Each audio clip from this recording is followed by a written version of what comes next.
made an addition to your team, a short-term contract with Stephen O'Donnell. Just to explain how that kind of came about, because I think you probably were under the impression that you were getting no more fresh faces in.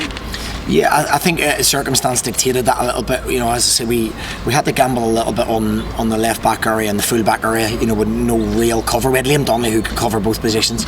He got injured, and obviously Nathan got injured. So it was needs must really to have somebody of Stephen's calibre be available still at this stage. You know, once we found that out, we had to make a move on it, and you know, Stephen was keen to come. As I say, it's a short-term contract at this moment in time. We'll be very keen to extend it, but we'll see how that goes. What will he bring to the team? Experience. He's a Scottish international. He'll give us a little bit more composure on the ball. You know, the fullback areas we build a lot. Outside of Wednesday night when we didn't play the football I wanted us to, we do try and build play, and we're patient, and there's a lot of emphasis on our back four to play and pass, and Stephen gives us that kind of quality, and as I say, a little bit more know-how and experience possibly than what we have in the squad. Has he been training already? Will he go straight into the squad? He's been training with another club, so he'll go straight into the squad. Yeah, he's fit. Obviously, game time. We have to see where he is. We'll have a good look at him today, but he'll definitely be in the squad for tomorrow. Given your personnel, do you see him filling in more at left back? I think, well, obviously he can play right back. He's a Scottish international at that position.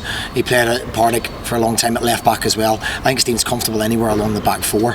What he gives me is an addition that isn't just a short-term solution for 2-3 weeks until Nathan McGinley's fit or Jake Carroll's fit. He's a boy that enhances your starting 11. So is that you done now, barring any other injuries? Any other disasters? There's certainly no more money. Obviously we've got a lot of young players. There's no reserve football at the moment, so we're actively looking to get loan deals done for a lot of our better young players. It's important they still develop and get the game time. They're not quite ready to go in our first team yet, and there isn't a facility to play the games at this moment in time. So we'll be actively doing that in the next 4 or 5 weeks to make sure they get game time, but I can't envisage anybody else coming in now. You weren't happy with a few of your players after Wednesday night. Have you seen an immediate reaction from them? Yeah, it's not been here a long time, and I've seen boys come up. We've rescued people's careers, give them a platform, and then they think that things will just happen for them without doing the basics well. That's happened with a few. It was just a reminder that you need to work very, very hard, and once you drop small percentages, then things don't just happen for you. So it was more a go and make things happen instead of waiting for it to happen. And yeah, listen, they're a group of boys who can respond to that. I do cajole them gently at times. You put an arm around them at times, but sometimes they need a little reminder, and they got that Wednesday night. What do you make of Hibs and their start to the season? They've been very impressive. What sort of challenge are you expecting from them? Yeah, I think they've been really impressive. The two wide boys, and Horgan and Boyle. I think Boyle's probably the outstanding player, and probably outside of the top two at this moment in time in the SPL, and he's done very, very well. But we'll think what you'll see is an open game tomorrow. I think you'll see two sides outside of Wednesday night, which could have got football stopped, to be honest. But we'll be trying to play, we're trying to pass the ball. They'll try and do the same, and I think it'll be open, and that probably suits us a little bit better than people coming in and sitting in. I can't see Hibs doing that at Easter Road, and hopefully it makes an entertaining game.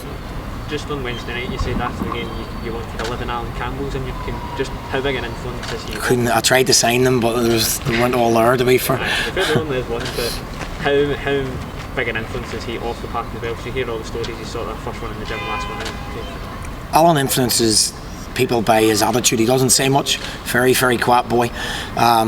He's a manager's dream, because whatever happens, he just gets on with it. He plays at 100%. If he doesn't, he trains at 100%. And you know what you're going to get every single week. He's predictable, he's reliable, and I'd love to put his mentality in every single player in this football club. But he is what we're about, and when you pull this shirt on for Motherwell, I want 100% every single time. And if people aren't prepared to give that every single time, then they won't play. Do you leave him a bit of a red face perhaps on Wednesday, putting him in the middle of the change room, so this is what you should be like from some of the players that were underperforming? Yeah, listen, people don't mean to play poorly. I understand people have poor games, and they make mistakes. Footballers make mistakes. They're only human. But it's reactions that I want. I want to see people pushing themselves. As I said, I've been here a long time now. I've seen lots of young players come and go, and we've sold a lot of players. And I've also seen when they get to a stage where their heads are filled full of rubbish and they think they'll just turn up and they'll play well. That doesn't happen in football. You have to work very, very hard, and if you take a percentage off that, you get 3 or 4 performances like we did the other night, and I won't settle for that.